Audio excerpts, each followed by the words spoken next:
All right, this is something that I'm actually very glad that politicians never touch on this subject.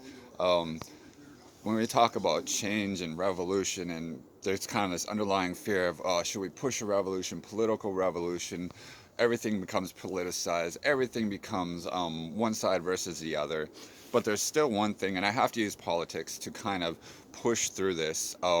Using Andrew Yang and what he says about AI and everything, kind of scooping up jobs and everything. And once we understand that and implement it and realize that and accept it, then after that, you know what? It's the main sectors in the professional field has that opportunity to excel in the creative fields. Um, so this idea of a revolution, it's not quite politically motivated. We can vote and go back and forth about who's going to be president. Is it going to be red? Is it going to be blue? Is it going to be independent? But even still, there's this underlying thing that can still push through any of that. It won't matter who's president, um, because looking into the future, and this goes into especially when we talk about the economy and the jobs out there and everything.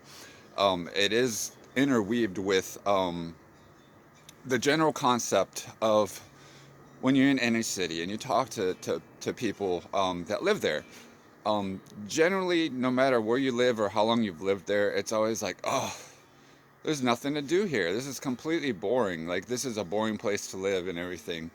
And until we start utilizing that and understanding those things that are going to draw us out and stop getting us having more fun in life, and those places that people go to where they feel safe, where they get excited, where there's safety, where there's imagination, it's my belief that politics in general, this is just kind of an attack on the imagination of, oh, if this side wins, then blah, blah, blah, blah, blah, blah, blah. But if this side wins, blah, blah, blah, blah, blah, blah, blah, blah. And it becomes this over exaggerated, fear driven society instead of looking at um, the fact that I can't sit here and say, you know what?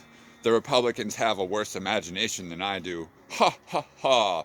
Or even if Republicans on the other side, Democrats, those liberals, their imagination sucks. Ha ha ha! I can't say that. Nobody can say that. Nobody can say that there's no musical or artistic or design talent more so on one side than the other because it's a non-political issue. Um, and that's kind of the part that I'm pushing. That's kind of what I'm saying is you can't disrespect the imagination by not disrespecting yourself and your own groups in some way or the other.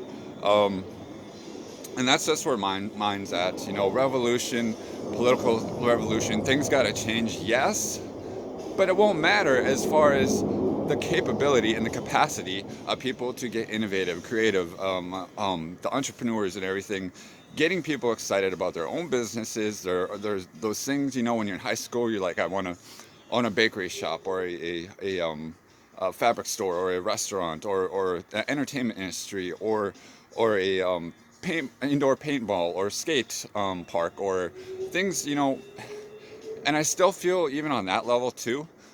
This is kind of the way I think is we got to take care of the youth of America and the younger generations first, and then once we have accomplished that, providing them with safe places. Like I still feel all these empty shopping centers and everything.